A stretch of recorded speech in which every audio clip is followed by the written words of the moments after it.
The popular view of the Great War of 1914 to 1918. Waves of foot soldiers going over the top, out from their trenches into no man's land and a hail of machine gun fire. But for most of the time, trench warfare on the Western Front was a much more static affair. Only the select members of the new Royal Flying Corps, later rechristened the Royal Air Force, were free to rise high above the battlefield. In their fragile aircraft of wood, wire and fabric, they fought the enemy in single combat and at close range. Among the new inventions appearing on the battlefield was the cine camera. It was big and heavy and had to be cranked by hand, but it captured a vivid record of events. For the first time in history, audiences at home could share in the experience of war. This program uses the film and sound archives of the Imperial War Museum to create a first-hand impression of life and death on the Western Front.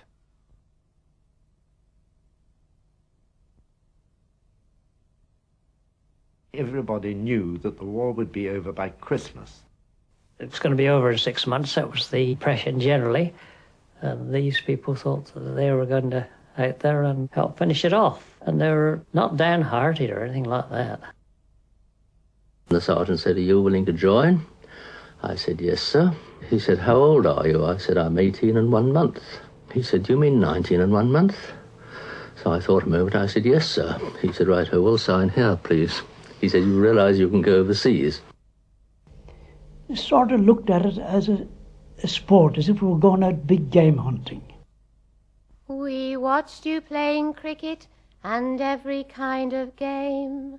At football, golf and polo, you men have made your name. But now your country calls you to play your part in war. And no matter what befalls you, we will love you all the more. So come and join the forces as your fathers did before. Oh, we don't want to lose you, but we think you ought to go. For your king and your country both need you so. We shall want you and miss you, but with all our might and main, we shall cheer you, thank you, kiss you, when you come home again. Whereas the soldier was looked down in peacetime, he looked down on and then tolerated at other times. At times like that, he was heroic. Nobody could do enough for him. The main thing was, at that time, to try and get out to France. Everybody wanted to get out.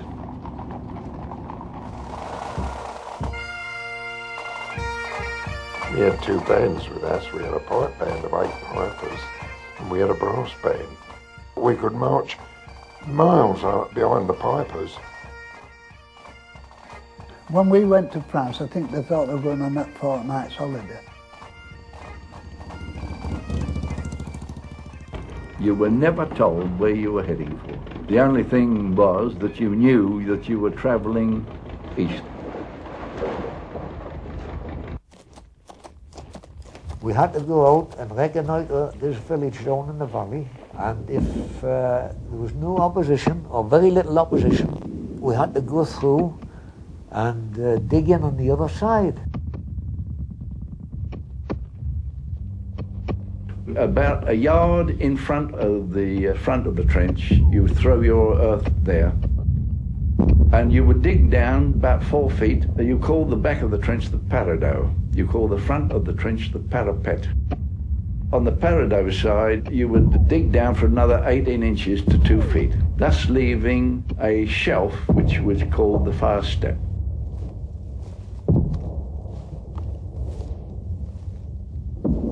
The trenches, to the uninitiated, were a maze. But the guide, he took us into the communication trench, which passed through the support line the reserve line, and into the front line. There was a duck board laid in the bottom to keep you off the soil with wet and the weather and that sort of thing.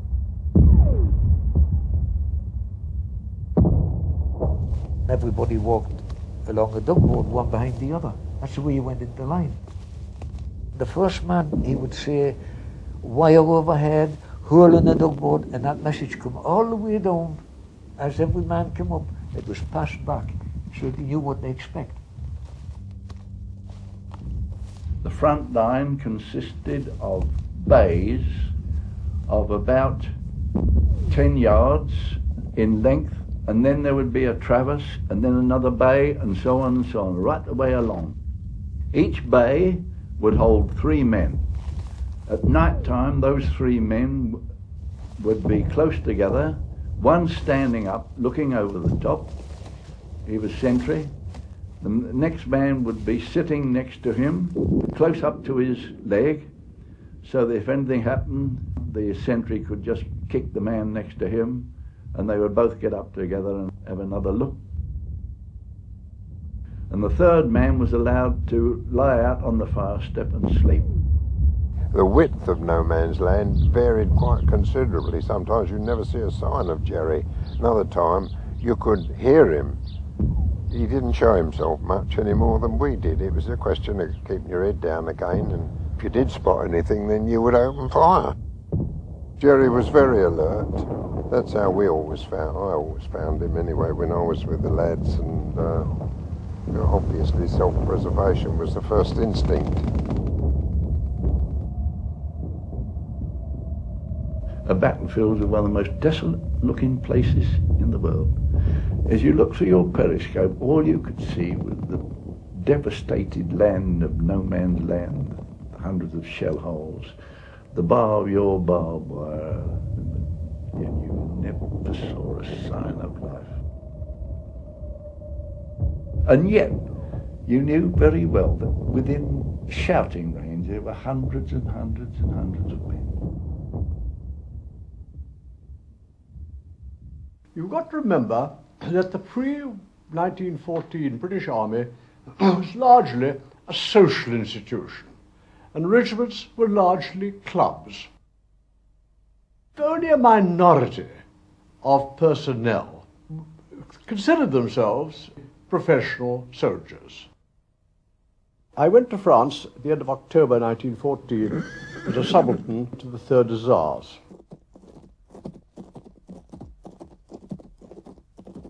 We were constantly employed as dismounted cavalry to take over trench lines, usually for a short time before infantry became available. I had a bit of an inclination towards Bengal Lancers or something of that kind. But there was a noise overhead, an unusual noise overhead, and everybody rushed out to have a look. And there, going overhead, was an aeroplane. I always had been very, very keen about this flying business.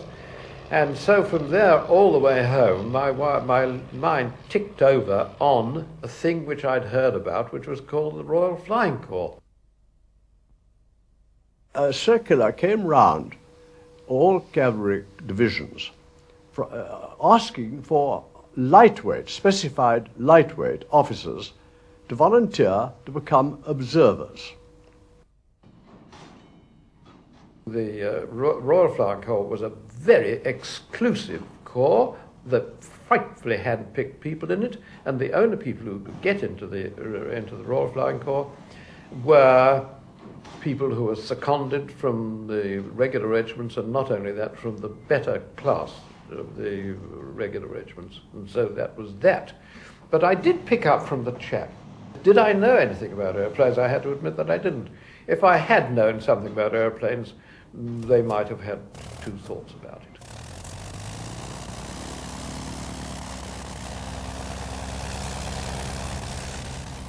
In those days, unless you were an officer, you weren't supposed to have sufficient brains to be capable of flying. it was sort of a closed shop, because it was only the officer class who could pay for his private tuition and civil life. It was simply a question of class. It was an agreeable coincidence that my first commanding officer and the first two pilots I flew with were all three Old Etonians. The other regiments, they knew very little about us, but when they found that our pay was much higher than them, they were a little bit jealous. The cavalry tended to be jealous of a new arm that might detract from their reconnaissance potential. I was moving away from an arm which was obviously having minimal active service, and that under conditions of gross discomfort. If old Jerry shells the trench, never mind. If old Jerry shells the trench, never mind. Though the blasted sandbags fly, you have only once to die. If old Jerry shells the trench, never mind. Half an hour before dawn, everybody in the front line stood to.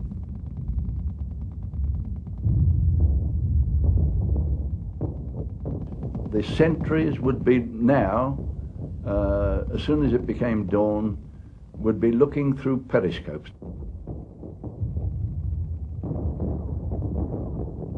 But everybody would stand to.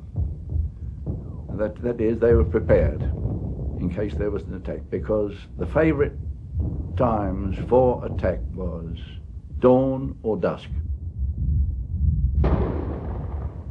The weariness of all day long keeping your eye on that periscope, because you couldn't put a finger up, never mind your head. We did have some young chaps. Well, it seemed funny for me to talk about young chaps.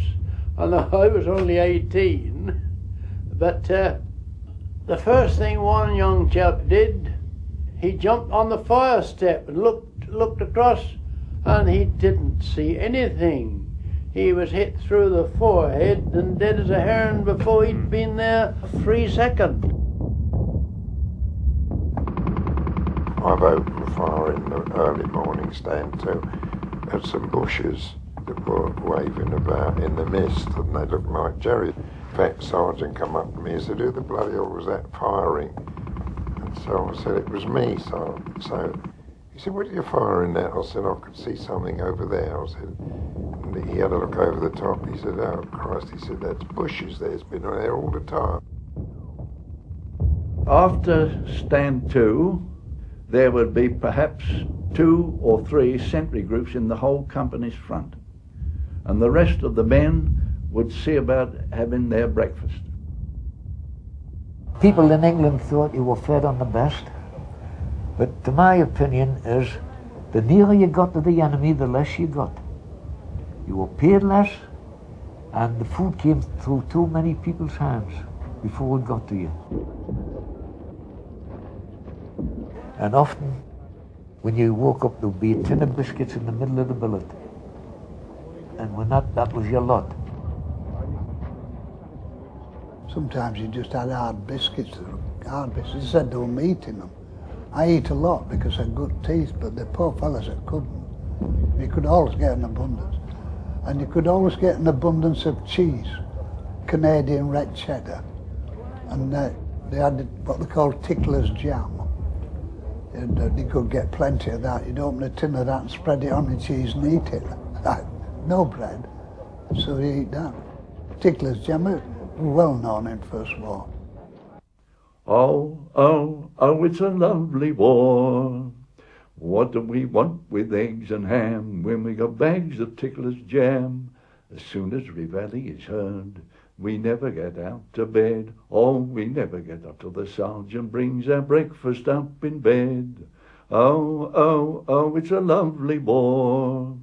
What do we want with eggs and ham when we got bags of Tickler's jam? Halt, right, left, turn. What do we do with the money we earn? Oh, oh, oh, it's a lovely war. One of the things that you would find in every bay was a miniature fireplace. Always on the reverse side, on the Parado side of the trench, was a little fireplace where you used to have a brew-up. Each man prepared his own breakfast. He'd already drawn his water from the sergeant. You put that on the hobs, and then you would light your chips of firewood under there and boil your water. When the water was boiling, you put your tea and sugar in there. Often as not, a shell would come over and a great lump of dirt would come down, bang, and away goes your tea. You always left a little of your tea, and you would dip your corner of your towel in the tea and wipe round your face, and that was your morning ablution. Then there's a little tiny drop of tea still left, and you put your shaving brush in that, and it would lather your face, and you would have your shave, because we had to shave in the front line. Otherwise, especially the dark chaps, would look like brigands. It was primitive. You had to do best you could and where you could and how you could. But then, because you accepted it, makes all the difference in the world. You know what you were there for, you see, and that sort of thing. We are Fred Carnot's army, Fred Carnot's infantry. We cannot fight, we cannot shoot, what goddamn use are we? And when we get to Berlin, the Kaiser he will say, Hoch, hoch, mein Gott, what a bloody fine lot Fred Carnot sent today. There's nobody could keep clean in that war. It doesn't matter who the war, eventually your blankets were infested. In any place that you went into in the line, any hole or anything, it was there. It was all lice and all that sort of thing, like in the book. The favourite way of getting rid of the lice was to have a lighted candle. You would take your trousers off, turn them inside out, and you would run the seams of your trousers over the lighted candle, and you could hear the eggs going pop, pop, pop, pop, pop, pop. You would put your trousers on, but next day you had just as many lice. There was rats there, well, I wouldn't say big as cats, but big as kittens. They were enormous size. You've never seen any rats in England like it. Great big rats. They used to feed on anything we threw away or garbage or whatever it was there, and bodies, if you like to put it that way, because there was plenty of that about, you know.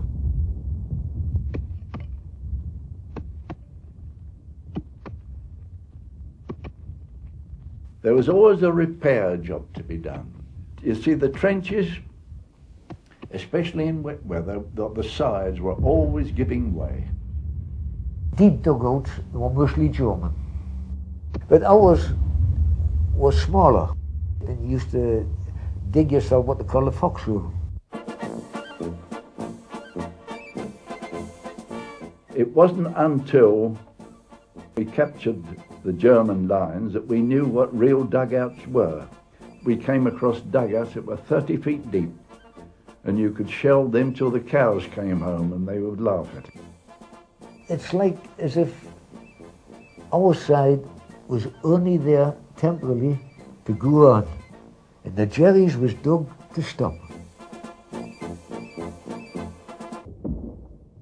When we were relieved, we'd be marched back to billets. First thing you would do would be to flop down and go to sleep.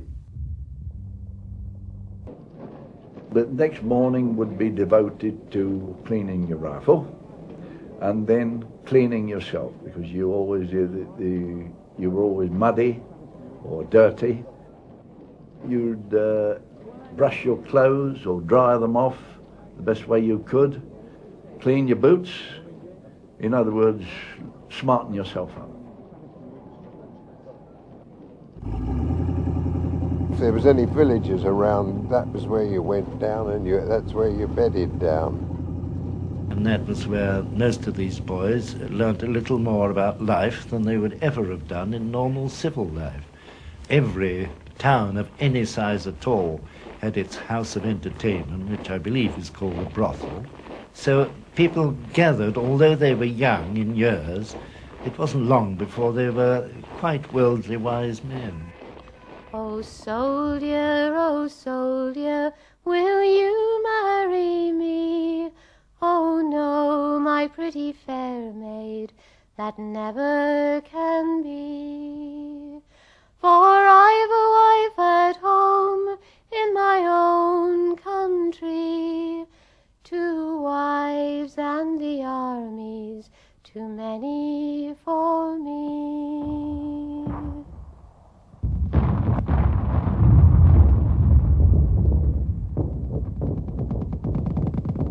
The only time we saw the artillery gun was when we was out at rest.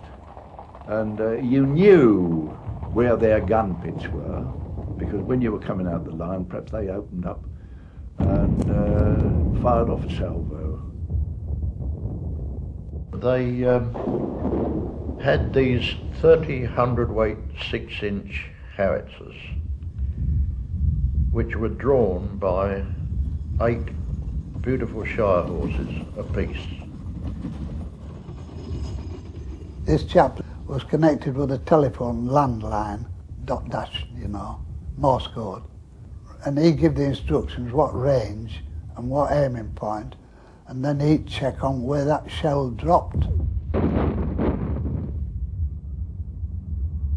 He'd give it a command and then tell you, load up. You put the white bag in, then the red bag, then they close the breech, then the lever drop. That was where the hammer hit it. That fired it. Deafening. We used to stuff all sorts in his ears, because you got the full blast of it. If you stood in wave, it'd knock you out.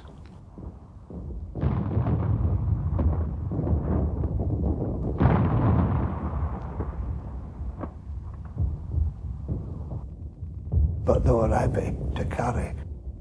The shells were different colours for different things. The blue, red and yellow, I think it was, the 3. The shrapnel, percussion and high explosive, TNT. We had to do the donkey work.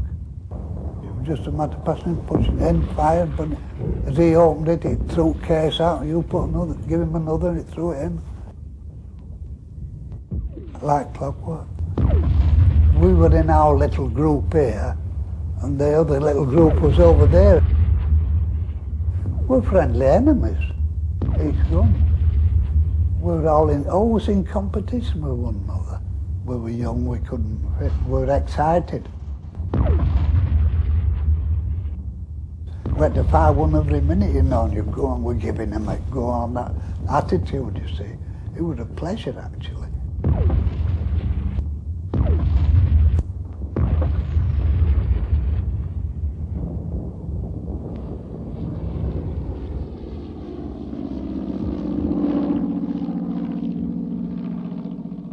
I knew what war was like.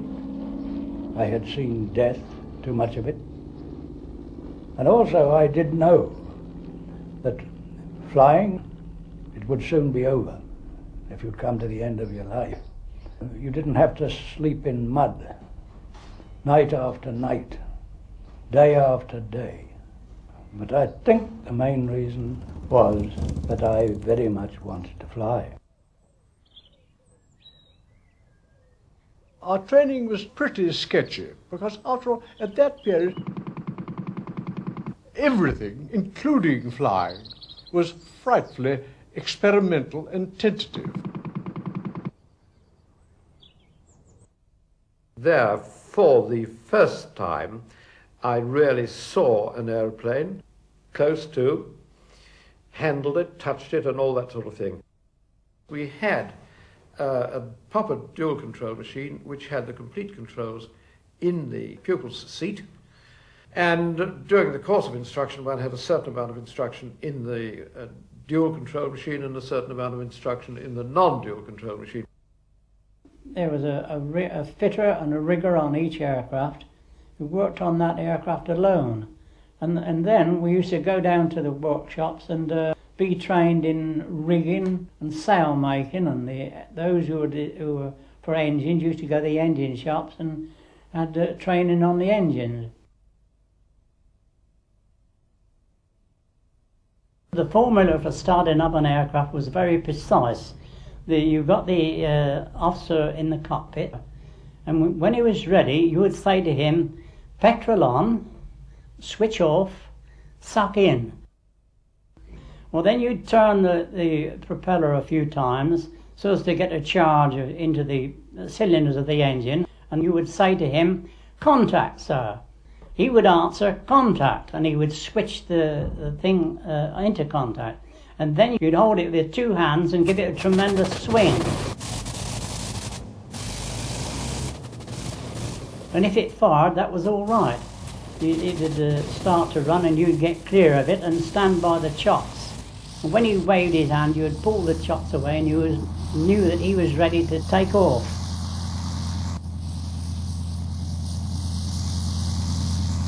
Engine failure taking off was one of the great causes of casualties. People tended to try and turn back and didn't put their noses far enough down to get a gliding angle, and side-slipped or spun and crashed into the ground.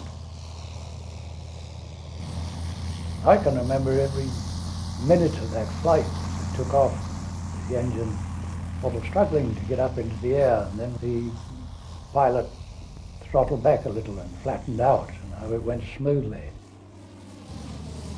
And then when he took a turn, a sharp turn, and I could see the ground, and I looked up vertically and I could see the sky.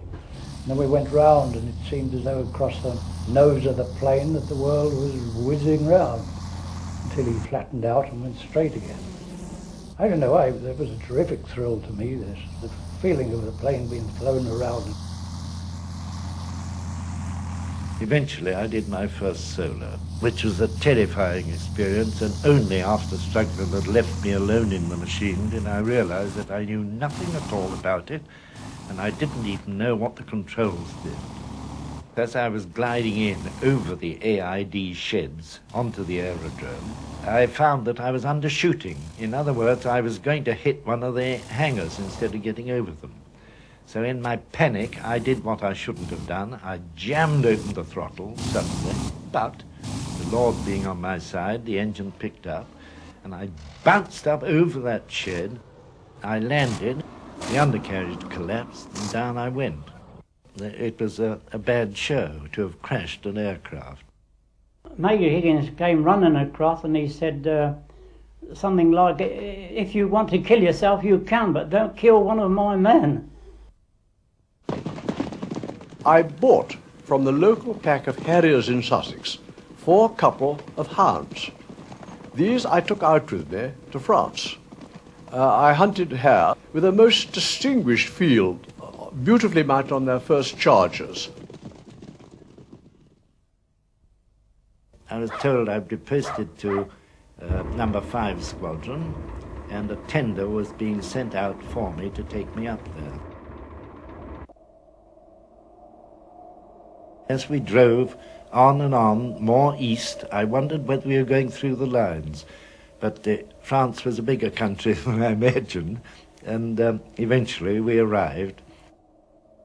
The duties of the squadron were artillery observation, which was the A and C flight, and offensive patrols, which was the Vickers fighter. We had no distinguishing marks on our aircraft. Now the Germans hit on a very good plan for marking theirs. They had a big black cross on a white ground, and we had nothing. So our infantry and other soldiers, if there was an aircraft came too low over their trenches, they'd fire at it, whether it was British or German. They did a lot of damage that way, and something had to be done about it.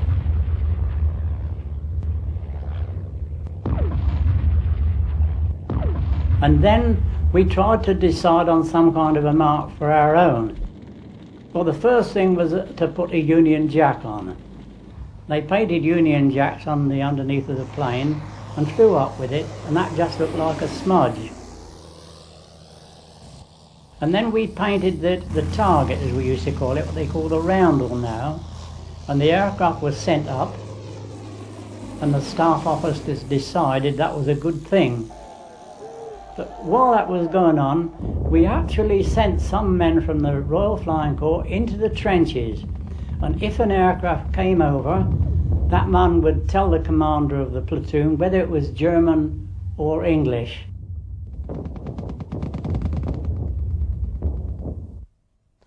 Bomb last night, and bombed the night before, going to be bombed tonight if we never get bombed anymore. When we're bombed, we're scared as we can be.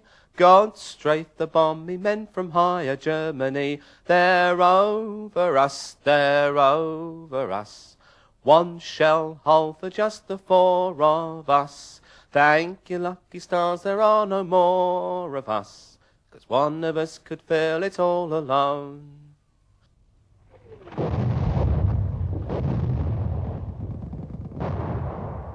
Trench mortars, the accuracy of them was simply out of this world. They knew to an inch where our trenches were. At night time you couldn't judge where they were coming, and you got to stand there and you just prayed.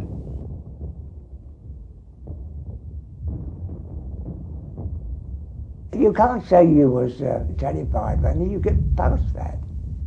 The point is, when the war's on like that, the whole mentality of your body is so geared to take what's coming and put up with it.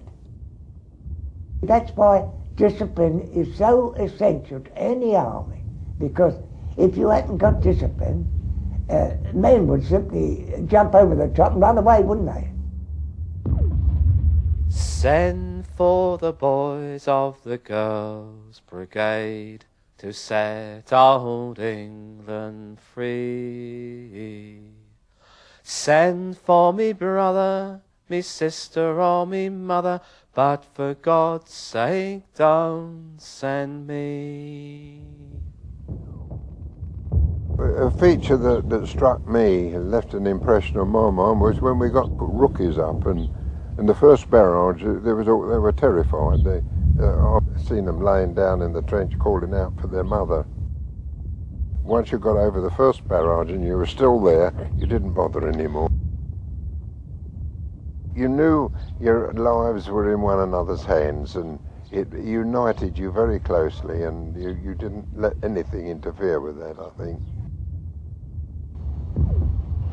Oh, I had a couple of pals, both Yorkshire lads. We just shared everything. That was the true comradeship. But what amuses me sometimes is people using the word comrade now when they don't know the meaning of it. And the only comradeship I ever knew was in the trenches, and when we shared everything we had with each other.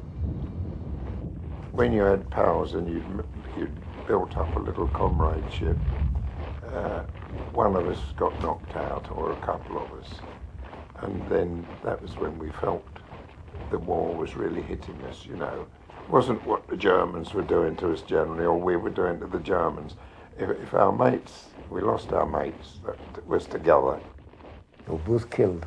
One died of wounds and the other one was blown to bits.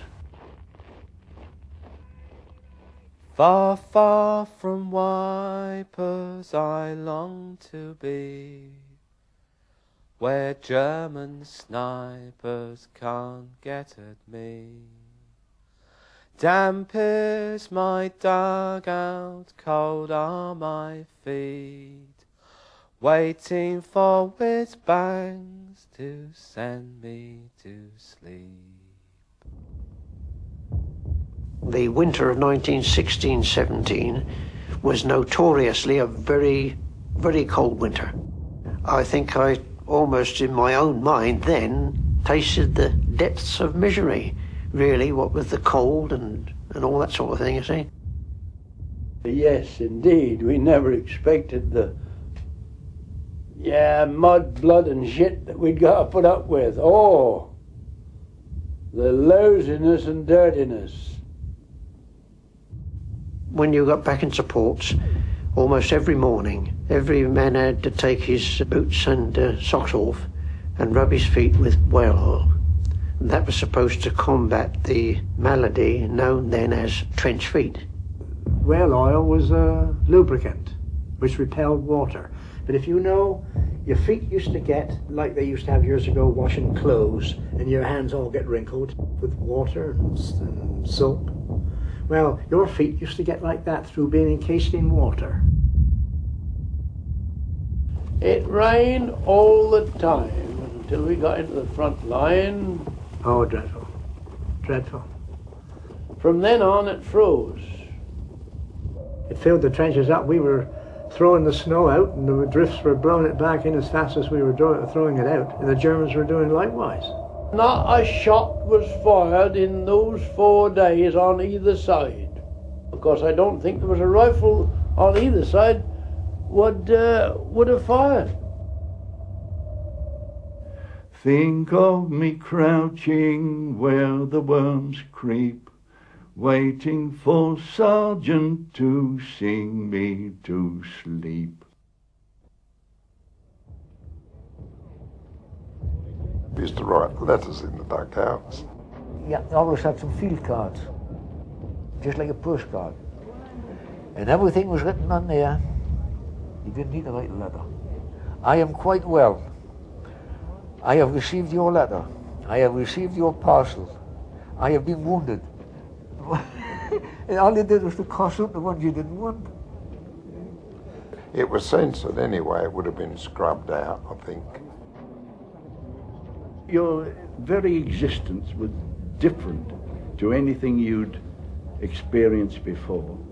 And the only thing you could speak to your comrades and they understood, but the civilians, it was just a waste of time. There's a long, long trail a-winding into the land of my dreams, where the nightingales are singing under pale moonbeams. There's a long, long night awaiting until my dreams all come true, till the day that I'll be going down that long, long trail with you. We could all sing. I think that was a real thing that kept us together more than anything. I got knocked off for singing in the front line because I was happy-go-lucky, and I didn't care. And the officer who was defending me was asked, "What have you got to say in Gilman's defence?" And he said, "Cheerful under all circumstances, sir." We did get a rum ration. Oh, I used to take the rum ration, yes. It was powerful stuff. Kill you if you had plenty. It was really a medicine against the wet. You only got it in the winter, you know. If the sergeant steals your rum, never mind. If the sergeant steals your rum, never mind. Though he's just a bloody sot, let him take the bleeding lot. If the sergeant steals your rum, never mind. In the flying corps, we had fires in the anteroom, and we were comfortable. And as a matter of fact, we were as well off as we should have been in England. As an ex-infantryman, all the time I think I was thinking of the infantry during that terrible weather. When I left, my brother officer said, "Good heavens, haven't you seen enough planes come down in flames?" I said, "Yes, but haven't you seen enough death in trenches?" All the men who were actually working on aircraft were held before the commander. And he said something like this. He said, you men must guard these aircraft with your lives. Without these aircraft, the army is blind. We are the eyes of the army. And if it's between you and the aircraft comes first. We've got plenty of men, but we can't get aircraft. It certainly paid a pilot to listen, because he flew entirely from the ear. And after I had flown with these engines, something over 12 months, I could tell whether that thing is missing because the mixture was too rich, or that a plug had cut out, or a rocker arm had broken. From the moment he took off, the pilot never looked at his instrument again. Never. He went by the feel on the joystick, the feel on his feet, and the wind on his face. It was all manual, which was one reason why people who had been good horsemen tended to be good pilots. The same delicacy of touch on the controls, as opposed to a grab or a job in the mouth on a horse, was what made for good and pleasant flying. Our enemy was the Fokker. And the one thing about the Fokker was it had a ceiling which was so high that it left every RFC aeroplane standing like a goldfish in a bowl with its nose up and not getting up at all. We could not reach it. And the system was to get up high and wait. And when it was up at about, say, 17 or 18,000 feet, we would come waffling along at about 10, and they would then dive down on our bombers. For the first time in centuries, we entered again an era of individual combat.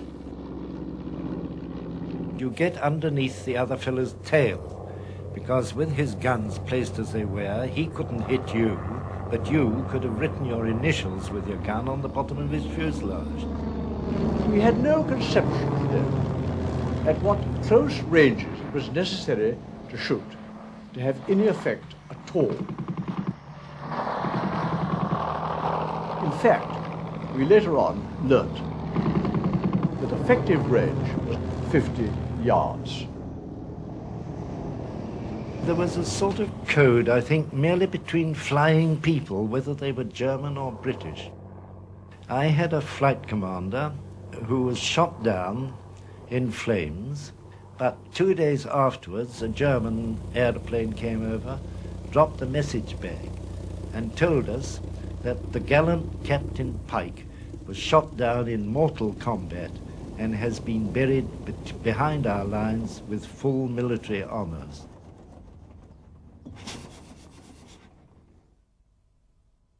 The most difficult duty of a squadron commander, I found, was on the many occasions one had to write to the next of kin to advise them of the death of their sons.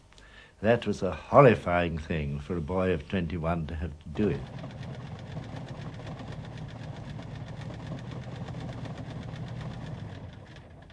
The men in the trenches used to be sorry for the men who were up above, with no means of sheltering from bullets and shells, and quite vulnerable, where on our part we were sorry for the infantry floundered about in the mud in their trenches. The devastation was beyond words. I mean, to say all round Passchendaele and places like that was absolutely, I shouldn't think they could do any more to blowing the country to blazes. It was just a matter of shallows, and no trenches. It was just a matter of occupying a shallow. I was on Landsmark Station. That was blown to, well, blazes everywhere.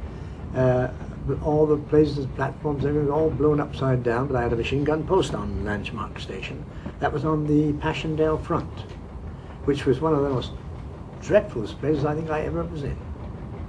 Passchendaele. I want to go home. I want to go home. Whiz-bang Jack Johnson's cold boxes, oh Lord. Don't want to go to the trenches no more. Send me over the sea, where the Alleyman can't shoot at me. Oh my, I don't want to die. I want to go home.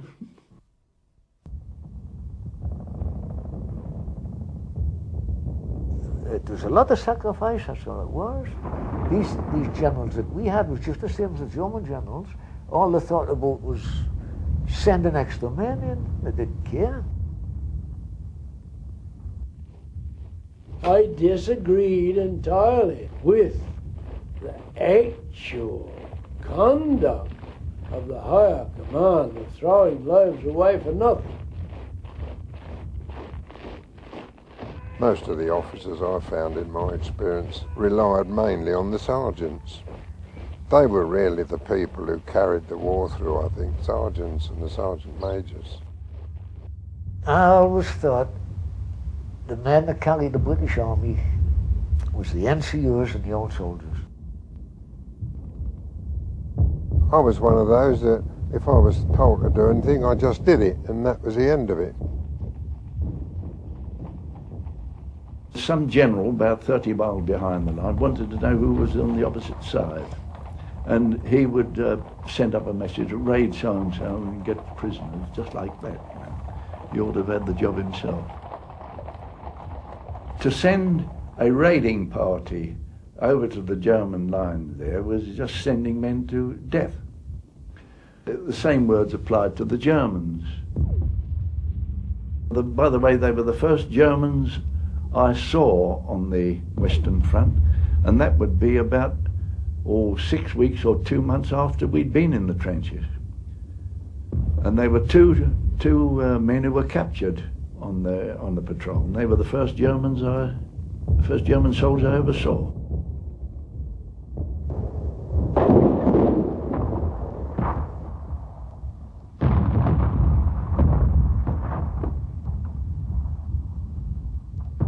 Perhaps 100 men would have to take part in this raid. And perhaps a whole division of artillery would put down a barrage onto their wire to smash their wire down. Oh God, men just hated it. They didn't mind going over the top, with a fair chance. But by putting this box barrels down, you were sending an open postcard to the Germans to say, we're going to raid that bit there. The consequence was the Germans used to absolutely pour they used to throw everything behind the kitchen stove at you. Open fire with trench mortars, minenwerfers, light guns, heavy guns, the lot. 9.2s, they were the heaviest we knew about, and they were murderous things, and they had a terrific explosion. It used to break up into splinters about the size of my hand. That was one of those that sliced my mate's head off alongside of me. It was frustration, I think, more than anything, that they'd lost so many people and made so little ground.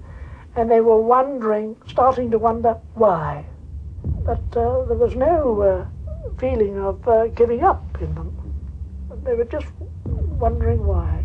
And when you came out into billets, you saw these endless lines of walking wounded and ambulances, and you wondered how long we could exist. It was that sort of thing.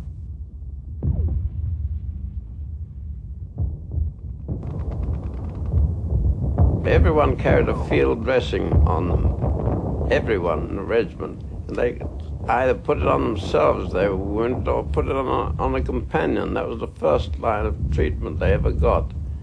And then the stretcher bearers took them over, and then they brought them in as quickly as they could to the first aid post that I made in a dugout just 50 yards behind the trenches, actually. And there we did the best we could to them, stopping hemorrhages and that sort of thing. A lot more men died between being wounded and getting to a casualty clearing station or a base hospital, simply because there was no blood plasma in those days, you see. And also, your journey was very precarious.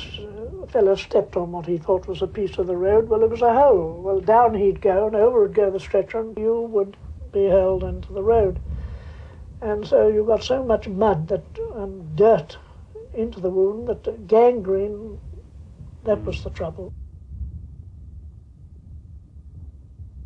They were frightened, they were timid. They didn't want to go back again anymore at the war. And that gave me an inkling that things weren't very pleasant out there. We used to have a brigadier there. He used to come up the trenches very often. And his slogan was, "Keep smiling and kill Bosch." On an area of approximately 1.5 acres, I counted over 110 corpses.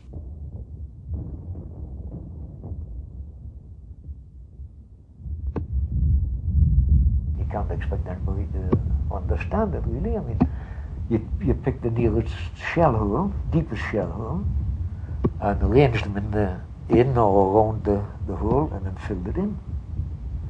And if it was behind the line, like the support, he generally used to take his rifle, if there was one, take the rifle and the bayonet and turn it upside down so that the butt was at the top, and you put a field card on and simply said an unknown British soldier. If you want the old battalion, we know where they are. We know where they are. We know where they are. If you want the old battalion, we know where they are. They're hanging on the old barbed wire. We've seen them, hanging on the old barbed wire. We've seen them, hanging on the old barbed wire. We've seen them hanging on the old barbed wire. You never smelt a dead body, have you? It turns sweet, sickly. It's worse than incense. And this chap must have been buried on the corner. And the trench had been dug practically past where he was buried. God, it was terrible. There's only two things that I've felt. That person has been buried a long time and partly nearly exposed. And the other one is the smell of fear. Fear's got a smell. Frighten you when you smell it.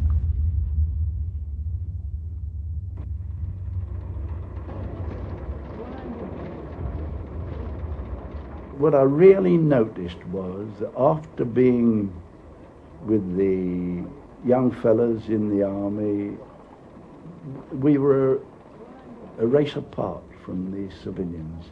You couldn't talk to the civilians about the war. You were wasting your time.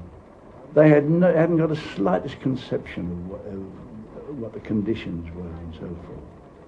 So after a time, you didn't talk about it.